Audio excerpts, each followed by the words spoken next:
Mr. Happy Living here, and I'm happy to be broadcasting from WITV7 in the beautiful Queen City, Charlotte, North Carolina, USA. Hey friends, join me for a moment and just imagine how you'd feel living a life you were put on this planet to live, doing work you love, with people you love, in places you love, and all the while creating something of real value to others. That's what I call living a life of significance. And I can tell you it's a very happy life. And so can mother of seven, an unexpected expert advocate on the journey of pediatric oncology, Heather Ternahan. She's my guest star today, and she's here to share her unique journey to her life of significance. Hey, Heather, welcome to the Something Significant Show. Hi, it's a privilege to be here. Thanks for having me. Oh, we're so happy to have you. So just take a minute and tell our audience what you're doing these days to make your mark of significance on the world. Yes, I'm working extremely hard. I'm in the editing process of finishing a book that I'm writing. It's titled Made for Miracles.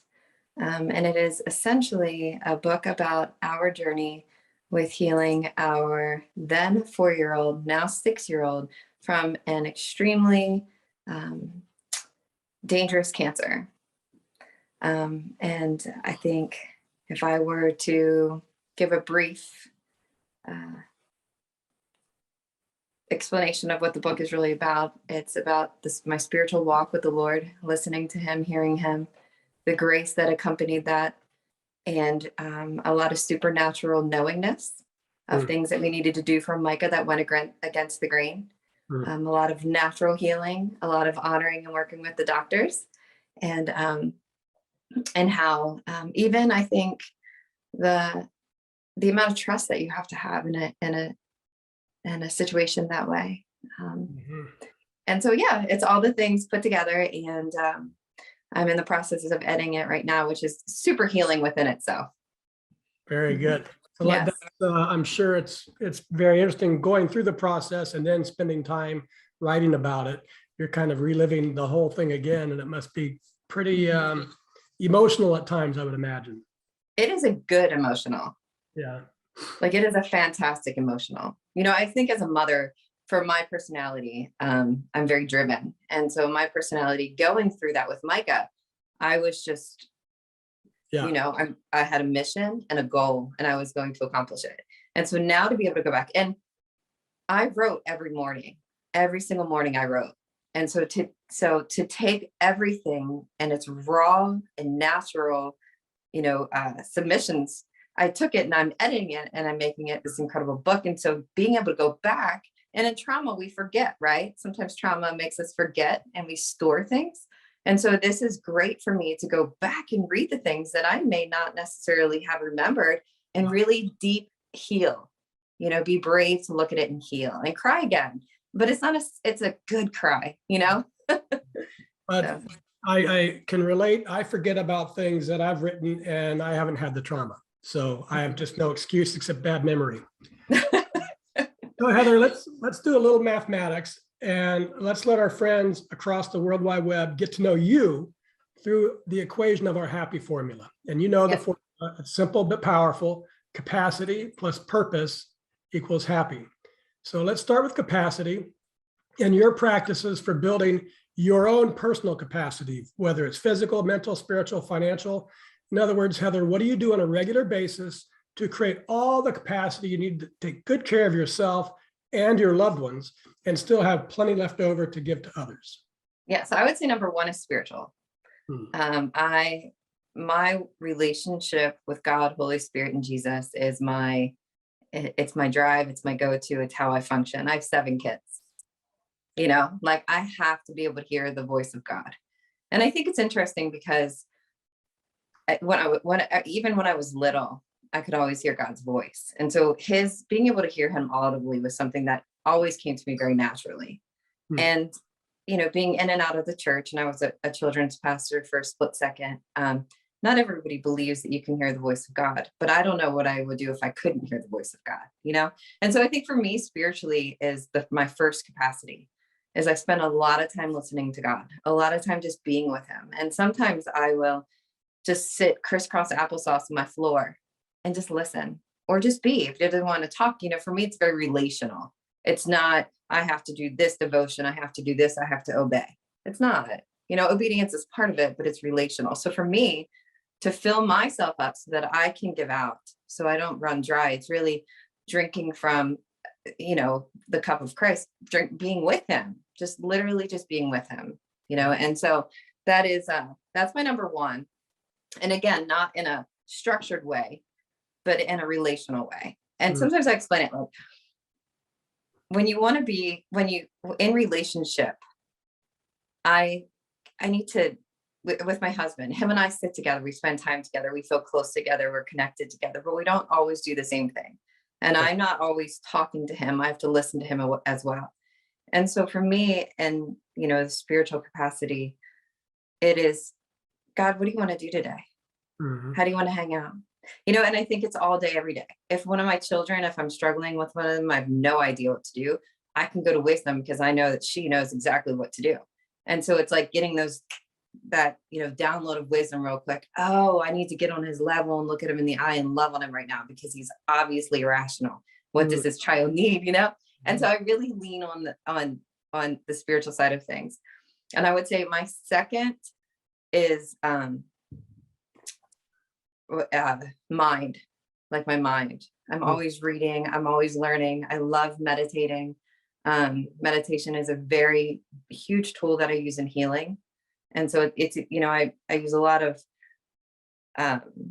different meditation tools, but I always invite the Holy Spirit to go with me, no matter what tool I use, and so, and also being outside and turning my mind off for a split second is always a good idea too. Very good. So that's interesting. Spirituality and meditation, God and meditation, those are very closely related also. But so I'm anxious to hear how you respond to this question. And it's about my favorite capacity building concept called a Kaizen state of mind. And this is the idea, Japanese idea, beautiful idea, that's based that's this idea that small incremental improvements add up over time to yield great big results. So having a Kaizen state of mind is knowing there's always something that I can do better tomorrow than I did today. It's a very positive mindset. It's optimistic, and it creates a gentle and yet powerful, continuous uplifting of my life day after day after day. And so with your relationship with God and with your development of your mind, how do you continuously Kaizen your personal capacity so you can become more and continuously give more? How does it relate? Yeah, so I think it's brilliant because I looked over what you sent me, and I actually naturally do that. So at night, at the end of the day, during meditation, that's one of the first things that I do is I ask the Holy Spirit to show me things throughout the day that I could have responded to differently, ways that I could be better tomorrow, different. And it's not in a condemnation place. Yep. It's like this hope that I can do even better tomorrow. Yep. And so it's a drive, essentially. It's how can I be a better mom? How can I be a better wife? How can I utilize my time better? Where today did I not function in my full capacity, I guess, and so I do that. Like I meditate and I always bless my day. And so at the end of it, even if I made 100 mistakes, right? Because we learn out of mistakes. That's how we learn, I always say mistakes and circumstances are the best things to learn from, and so you can either take your mistakes and feel terrible about them, or look at your circumstances and feel awful about them, or you can take them and you can make them bless you. And so I feel like that is my biggest thing. It's like taking my mistakes, taking the circumstances and say, how can this bless me to be better, to be a better mom, to bless the people around me. And so I think that's what I do at night. I do a lot of just reevaluating. Mm-hmm. What I find with Kaizen, I'd be interested if you agree, is if you're living your life that way, you're figuring out how to do the things that you need to do better. And you're also figuring out things that you don't want to do and you don't need to do, and you stop doing those. 100%. Yes. It should be that your life gets easier and easier every day. Mhm. Because you're acquiring this wisdom that comes from the experience that you're challenging your life with through Kaizen, small incremental Yes. improvements over time. Yes. And I feel like the trauma of Micah's diagnosis, like it was extremely traumatic. And so needing to heal my central nervous system was very, very important, extremely important, because you just go, it's just, for a year, just nonstop. And so what I feel like it took me back in an emotional and mental, and even at times, even a spiritual place. I feel like that arrow that gets pulled way back. Mm. But when it's let go, all of a sudden you take everything that you happened, you heal through it, and then you walk out on the other side, somebody that you don't even recognize. Does that make sense? But in a good way. And I feel like that's kind of what happened. Well, and that'll take us into our next point here, and that's on the second element, which is purpose. And I've observed that major life transformations and discovery of your life's purpose often comes from devastation, addictions, disease, in your son's case, death, disaster, some big crisis strips a life right to its core. However, in my second book, Turning the Inspiration into Action, I share the transformational process that I've used to discover my purpose using inspiration. So I think we know the answer to this question, that it was devastation was the thing that really uprooted your life and put you on this current path. Mhm. Is that a fair statement?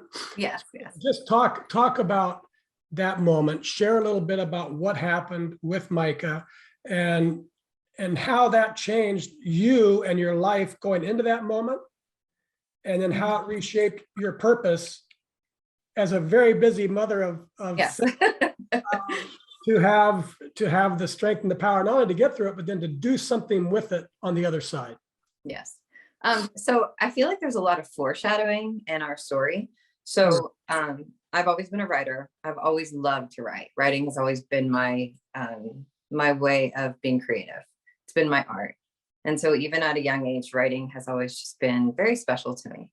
And then like I had mentioned earlier, I've always heard the voice of God. And so that has been something that I recognize isn't very common. But even when I was little, I would have dreams that I would know things were happening. I could see in the spiritual realm. So that stuff was always very real to me.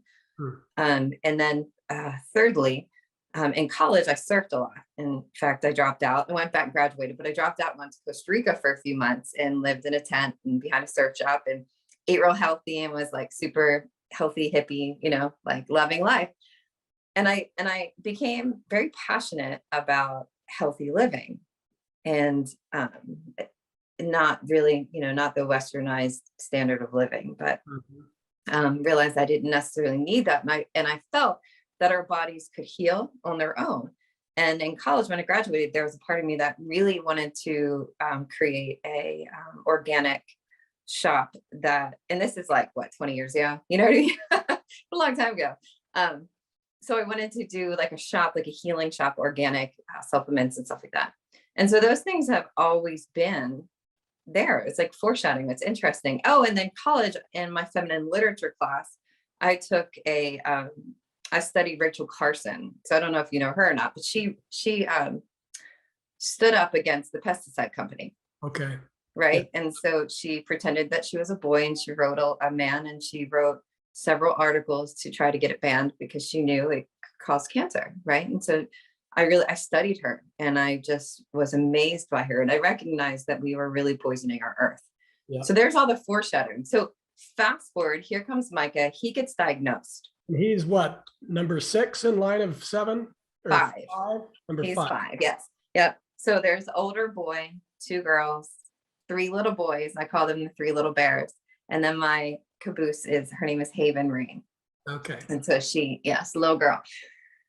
So here comes the diagnosis, and we just get hit extremely hard out of nowhere. I'm a pastor. My husband's a banker. We have 5 acres of land in Tampa. We're learning how to homestead, have chickens, all the things, and we were really busy, but life stopped. And then COVID happened, and all of a sudden I started writing every single day. It was my only way to help myself get through each day. It was like I could unload all the trauma And then number two, I knew that his body could heal if I, if we supported it through treatment. I knew it. Just didn't get some normal run-of-the-mill cancer diagnosis. I mean, explain No, how devastating it was, and then the adrenals and the survival chance that they first told you about. I mean, just so the audience knows where you were. Yeah. It was awful. The chemo they gave him was only supposed to prolong his life. He had a less than 10% chance of even out the gate. The tumor spilled. His markers were super high. Like, the doctors basically were like, you can do whatever you want to do. You know what I mean? Like, this is not very good. And when they first came in after the scans and he only had a little bit of cancer left in his lungs, they were completely amazed. And that continued to happen, and then he had no cancer in his body and they were completely amazed. And it just kept going like that. But I had to hear the Lord clearly. People were having dreams from Micah, giving us directional dreams. It was completely amazing how the Lord walked us through.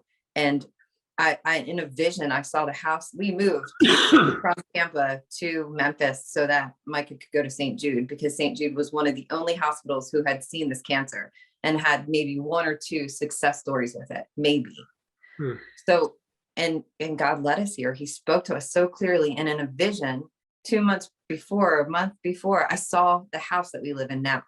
And so that was it was big for us, because it was like, God, okay, here I get this worst diagnosis. I know that there's a solution. I know you have it. I'm all ears. I'm listening to you, and interestingly, the same pesticide that Rachel Carson banned was one of the chemotherapies Micah was on. Really? Wow. No joke. Yeah.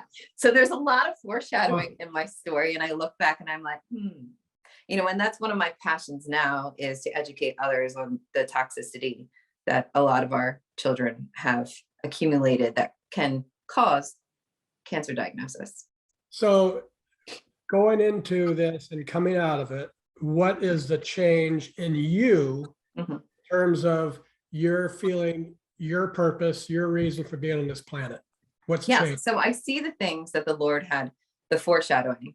And I think it's brilliant. I think it's brilliant. God's brilliant, right? And I look at it now and I'm like, okay, these are all things throughout my life, sprinkled out my life, that I used in this season. And so coming out of it, what have I learned? I learned that I could heal my son through mistletoe, nutritional therapy, IVC therapy, healthy nutrition, healthy diet, exercise, all the things. We've done it all. We changed EMF exposure. I mean, I've learned so much. And it's incredible and it's fascinating, So taking the information that we've learned and the amazing people that we've worked with, I've met some of the most amazing people in this field. They care, they're passionate, they have that same desire to see the earth being healed and our children being healed and our society being healed, And so now I feel very driven and very encouraged and just very confident that I want to jump in and be a part of the change.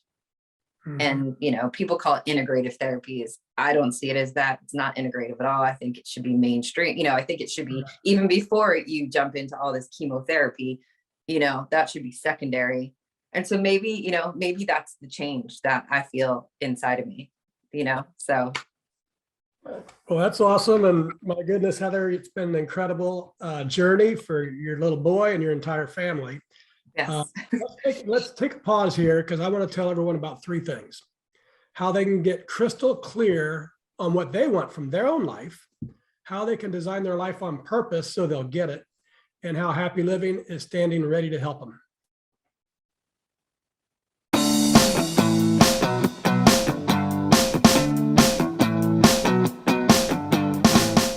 Mr. Happy Living here. I love good things made for good people. That's why I love Happy Living's online e-course. It's an 8-week-long deep dive into you and the inspired life you want to live. The life you were put here on this earth to live. The one that you and only you can live. 8 weeks of lectures and ideas and topics and supporting materials and powerful self-improvement tools, all designed for you, all designed to help you create the tools and the power and the confidence you need to discover your purpose and to discover the life you were meant to live, and to feel incredibly inspired and motivated to decide you will live your life to its fullest. It's all designed to help you create the unique and distinct philosophy of you and your inspired life. Go to happyliving.com, select our e-course, and save $100 with promo code WITV7. And for every enrollment, I'll donate another $100 to WITV7. For $300 and about 30 hours, I promise you'll never, ever be the same again.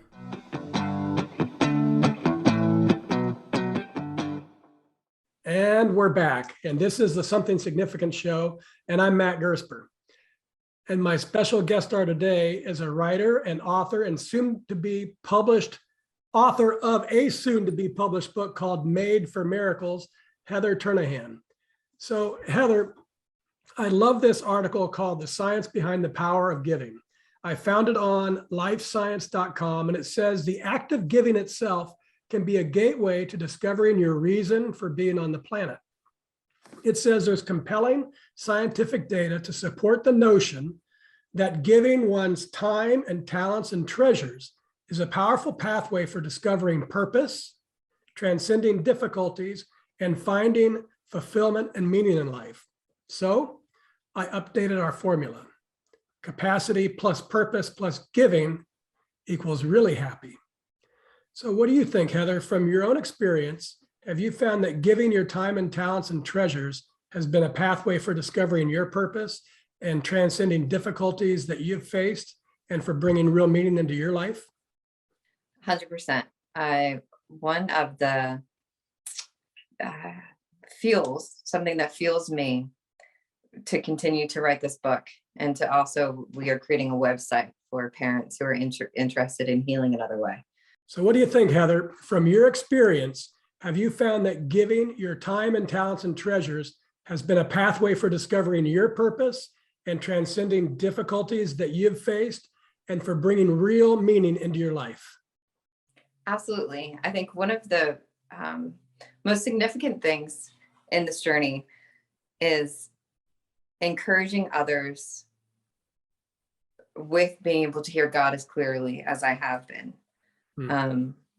In my writing, I shared a lot of my writing, and somebody very special passed away from the same cancer that Micah had. And just this beautiful family, and her brother and her were extremely, extremely close. And she loved Jesus. She loves Jesus. There's no loved about it. She loves Jesus. And he reached out to me and sent me the most beautiful letter, because when she passed, he completely turned away from God, completely wanted nothing to do with God. And after reading my writing, he came to me and wrote me this letter and explained to me that his faith in Jesus was restored. And, there's been multiple times that people have reached out and said they've been just encouraged to hear the voice of God again, or understanding that it's relational, not obedience. It is obedience, but it's relational first, always relational first. And so I think a lot of the things that I shared that are just natural to me, the feedback I get from others, just from making my walk with God available for others to read, is just really encouraging. And then second to that, giving back the information that we've learned and sharing our own story with Micah and integrative therapies and healing and miracles. And I think it really encourages other moms and dads, especially the ones who feel that there's another way to heal and want more options, and so to be able to encourage that. There was one mother who reached out to me, and this breaks my heart, but she said that she wished she would have done what her knowing, the knowingness that she had for doing some of these therapies, and her baby passed. Mhm. And, that guilt, I'm like, no, but that fuels me to Yeah. be able to bring that support, bring that encouragement to other people who are interested in healing another way, so that they know they're not the only ones. In the very beginning, I felt like a salmon swimming up water. I'm like, where are my people? There's got to be other people who think the way that I do, and praise Jesus, they came to me. And so being surrounded by communities that have been pioneering this path for years, there's a lot out there. And then when you get surrounded with them, there's an empowerment that takes place. And so I would love to be a part of that empowerment for others who are interested in doing some of the things that we've done. Yeah, and so I think you said a lot of good stuff in there, but two that come to mind is, one is you are just doing what you've always done. That's another way of saying you're just expressing the authentic you. But now you have a different platform, and so now that's being heard by others who need to hear that. And folks that are listening, that's what the whole gig is about: finding your reason for being on this planet. You already have it. It's just discovering the authenticness of you and living from that. And so that really struck me. And then the other people say to me, they say, Heather, that's not normal. I'm like, well, it's my normal. Yes. This is the thing that gives me goosebumps. Some guys, we had a beautiful guy on, also a guest star. He's been making guitars by hand ever since he was 15 years old. It's what he does. It's nothing for him. Yeah. It's like the most amazing thing in the world to me. Me too. I couldn't do anything like that. So when you are in your purpose, it's easy. You're not doing anything, unusual. You're just being you. Yes. But when you're being you and others can use that, if you don't need a guitar, Roger's not that important to you. But if you're in the music business, he's a good contact. So when you find your community and then you're sharing what your community needs and you have it to give freely, that's the gig. And that's what I think the power of giving is all about. And in your particular case, so let me ask you this. You mentioned the family that lost their child. You've also had people say to you how it's been a good story and you've helped them with a good positive outcome. So talk about the difference between, I think it would be joy when you've helped somebody to get to a good place, and maybe resolve when even the bad, we lost the child, but he restored his faith in Jesus. So talk about the difference between, I'm always talking about happy this, happy that, and you're talking life and death. So I think it's different wording. Maybe it's resolve instead of happiness. So just give me a little bit on what that means to you. Yeah. So in the pediatric realm, it is very, very, very uncommon to have any of these therapies. And the adult world of in the adult world of the cancer world, you have your Chris Works, you have your Nasha Winners, you have a lot of just amazing people who have walked this out for 20 years, 10 years. And you have a lot of adults who are able to freely do whatever they want because they're adults. When you're talking about children, it's very hard to navigate through the medical field to do these things because none of them are FDA approved. Okay. And that's a whole nother story right there within itself.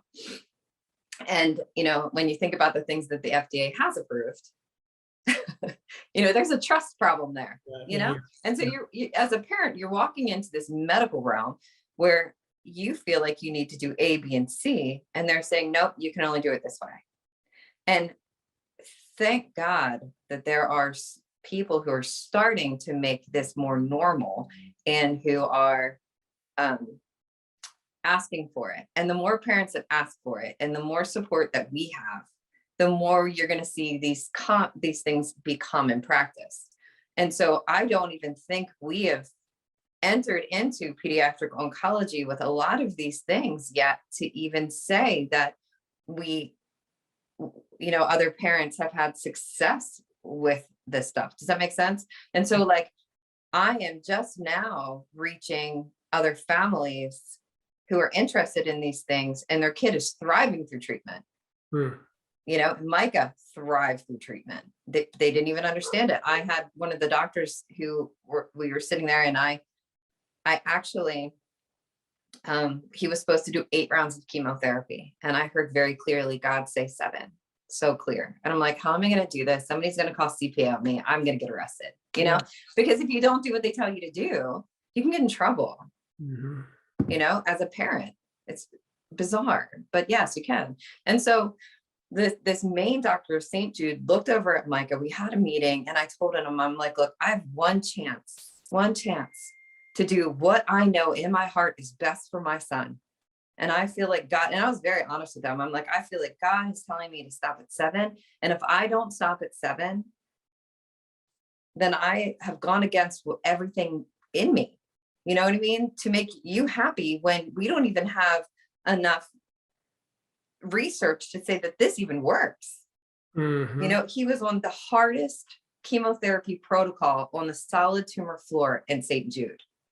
He was supposed to be in a wheelchair. He was supposed to be in a walker. And the doctor looked at me and he goes, we're going to change the finish line to 7 for you. He's like, I've never seen a child thrive the way that your son is thriving through treatment. That's and awesome. Right now, you know more than we do.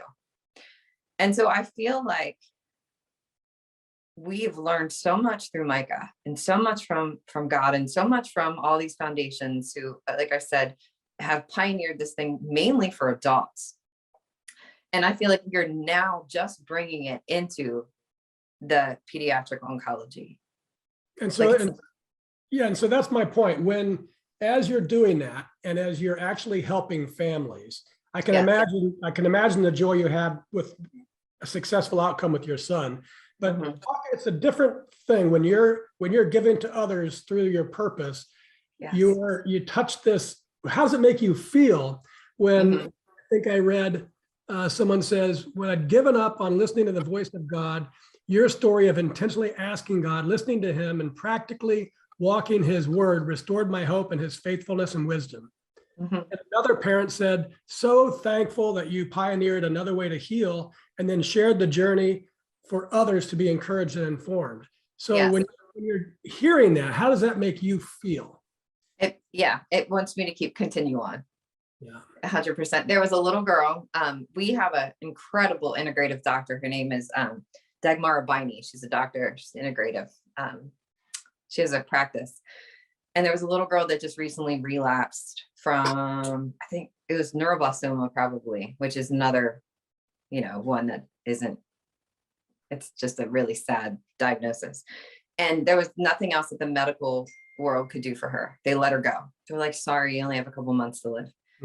And we've met her a few times at her daughter and Micah hit it off. Just a beautiful family. And she worked with Dagmara and all the things that we've done. And she's cancer-free right now. That's awesome. It was all through her body, and now she's 100% cancer-free. And the doctors are like, what? What are you doing? What in the world? Nobody was expecting that. And so I think, again, the adult doctors, this is something that they are getting used to, but in the pediatric realm, doctors are like, what are you doing? We've never seen this before. And so we're just on the very tip of something that's brand new. And so even in that, even pioneering that, when you look at this little girl who is now cancer-free, who wasn't supposed to be on a relapse, there's a lot of work that needs to be done. And so, yes, that's extremely encouraging. Yeah. Well, and that's it. So I think that's what the article is talking about. That's the magic. It's purpose and giving makes this great big circle. When you're giving your time and your talents and treasures, it's a powerful pathway to discovering purpose. And giving from living in your purpose brings this profound joy or maybe resolve to your life. So giving leads to purpose, and giving from purpose leads to joy and power and a very deep resolve. So Heather, to more properly reflect the exponential power of our happy formula, I've got to tweak it just a bit more. See if this sounds right. Capacity times purpose times giving equals happy to the third power. And that's really, truly, deeply happy. But in your case, perhaps in matters of life and death, happy is the wrong word. Maybe it should be fulfillment, or Mhm. purpose, or really truly deeply resolved. Does that sound about right to you? I love that you use the word fulfillment, because with the information that you sent me, when I was really pondering it and thinking it through, fulfillment kept coming to me.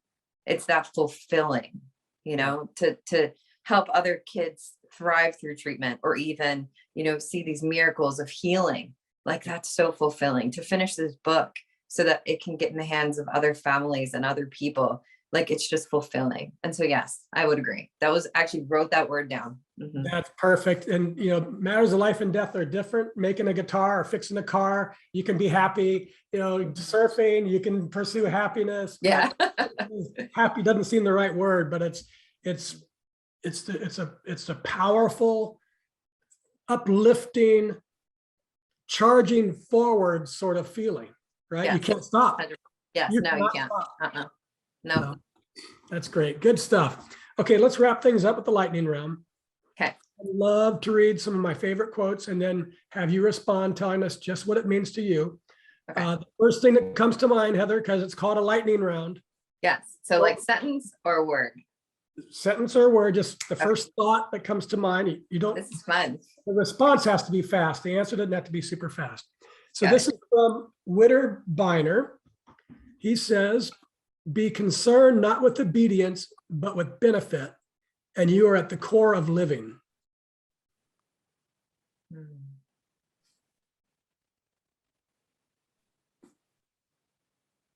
Yeah. I mean, I feel like that just goes along with, like, obedience versus relationship. Like, one of my core things, like, if I spend my life trying to obey, what is that? But if I spend my life in relationship and purpose, then I'm there again, I'm going to accomplish way more. I'm not going to be boxed up. I Does that make picked that sense? one just for you, and not just as you describe your relationship with God, but also your relationship with medical science. Yes. You're Yes. not concerned with obedience to the medical science, but to benefit. What is the results we're getting? Yeah. And I think that's the society that we've created. Obey, obey, obey, not question, don't question, don't question. And I was born to question. Okay, from Walt Whitman. To me, every hour of light and dark is a miracle. Every cubic inch of space is a miracle. Yes, it is. Everything. Life, I think, just life. If you really think about it, we are miracles. Everything about us, we are even down to the cellular level, we are miracles. And I think, God says, there's no difference between light and dark. And again, I think my story is, even the darkest of places I can hear his voice, even the happiest of places I can hear his voice. And so I think it is what you make it. Again, back to even in the hardest circumstances, I'm going to make them bless me. Mm-hmm. Good. From Albert Einstein, rather a scientific guy, he says there are two ways to live your life. One is as though nothing is a miracle. The other is as though everything is a miracle. Yes, everything is a miracle. I don't even know what it would be like to think that nothing was a miracle. I really do live in that supernatural reality that everything around me is supernatural. I love that, because often science is posed against spiritual world. And here's our number one scientist ever, maybe in history, saying, wait a second, they coexist. Yeah, 100%. I think that's the beauty. I think there's a beauty in that. Like, I think that God put me in the medical realm and made me walk that out to continue on with the honor of how brilliant these people are and how even their lives are miracles, but they don't have all the answers. Correct. And there's another side of this that has answers, and then to come together and bring those two worlds together in a sense of honor. I mean, it's just amazing. So two more. One's from my past. This one, I don't know the author. Your day belongs to another's dream. 100%. So everything we're pioneering and walking out will essentially help somebody else thrive in treatment or even heal. And then also, from me sharing my experiences in the supernatural of God, people's lives are essentially going to be changed, because now they're going to be listening to God. They're going to be listening to their dreams. They're going to be listening to the different ways that he speaks to them. And maybe we can make some big changes and bring heaven to earth. That is my biggest passion. Heaven on earth. I love it. The last one, the show anchor from Goth. Whatever you can do or dream you can do, begin it. Boldness has genius, power, and magic in it. Begin it now. Kind of reminds me of Elon Musk.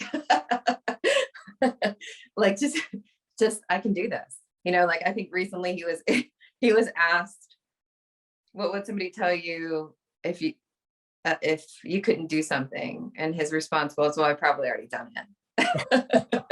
I like it. It's brilliant. Yeah. And so I think that just like not being boxed up, having nobody tell you that you can't do something. I mean, can you imagine, I mean, just looking at the life of Jesus and then him saying, you're going to do even greater things than me. Mm. So, yeah. Very good. And now, folks, it's your turn to play along with us. If you can hear my voice and you are inspired by today's show with Heather Ternahan, please share some love with our marvelous broadcast team by giving what you can to WITV7. They're a 501c3 charity on a mission to educate, empower, and encourage. They do good works with your kindness. Heather, I love the wisdom that you discovered through your healing journey with Micah, that the courage was inside you all along.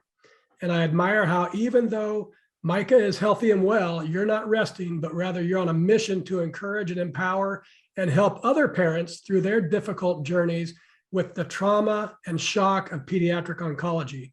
And I'm super happy that you shared your passion for life on our show today. Would you like to take a minute or two and share any parting remarks you'd like to leave with our audience? I think just after talking with you, I just want to just encourage the things that you're saying is that we are designed with a purpose.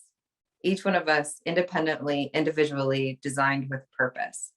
And I think ultimately it really comes down to finding out what encourages us, inspires us, and makes us tick, makes us feel fired up, and then go after those things without having a thought of, I can't do this, or nobody else has done this, or somebody else is doing it and I won't do it as well. And so like just ripping those things off and saying, God, what did you make me for? What am I designed to do? And then to do those things. Yep. So, 100% wonderful. Thank you, Heather. yes. I also want to thank WITV7 for hosting and promoting our show so we can keep interviewing inspiring guests like Heather and reaching folks like you ready to create your own extraordinary lives. A special thank you to our sponsors, The Philosophy of You and Your Inspired Life, and Happy Living. If you're ready to create and live your inspired life, we're ready to help. Just go to happyliving.com, select e-course, and let's get started today. And most especially, thank you, viewers and listeners. You'll find connections and resources and websites and all things Heather Ternahan on Facebook. Find her, friend her, find out how to buy her book when she gets it published very quickly here. And to learn about her new foundation, both are called Made for Miracles. It's all available on Facebook. Just search for Mighty Micah. That's M-I-G-H-T-Y, Micah, M-I-C-A-H. And also Made for Miracles. That's M-A-D-E, then the number 4, and then Miracles. Mighty Micah and Made for Miracles. Find them both on Facebook. And from me to you, dear friends, I love you, and I want you to be really, truly, deeply happy too. And to help you, just go to happyliving.com right now and take our happy quiz. Because when you measure your happy, you'll focus attention on it. And focusing attention on it inspires change and learning and improvement to flow right into your life. And once you take the quiz, and it only takes a minute, then I hope you'll give some thought about what we can do together, you and me, what we can do together this year to improve the happy of the world, one person at a time. Till next time, I'm Matt Gersper. You are awesome. And this is the Something Significant Show. And we're out.